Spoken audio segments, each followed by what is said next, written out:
Bubuksan natin guys, paandarin natin yung engine. Setup ko muna, itutuwad muna natin yung ano, upuan. Ayan, makita nyo yung ano, Toyota guys. Okay, tuwad ko muna, ituwad natin. Ayan. Okay, so natin, up na natin yung ano guys. So ang gagawin natin, papaandarin natin yung makina para makita natin yung sistema, yung andar ng engine kung kumusta. So kailangan naka-neutral. Okay, so start.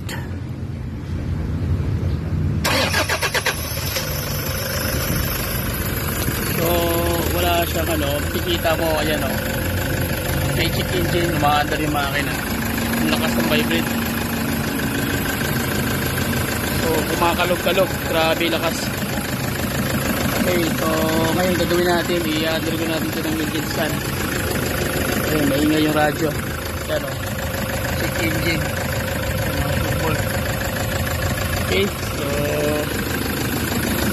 sistema to, pag ganito yung ano, ang estado ng makina, unang-una mo titingnan muna after mo mag-engine scan, kailangan ma-reading mo yung ano, yung voltahe ng bawat injector.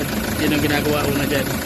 Pangalawang tawag niyan step, kung ano ka na, mag-undergo ka na ng ano, sa tawag na engine scanning para ma-find out natin kung ano yung nagiging main cause ng problema.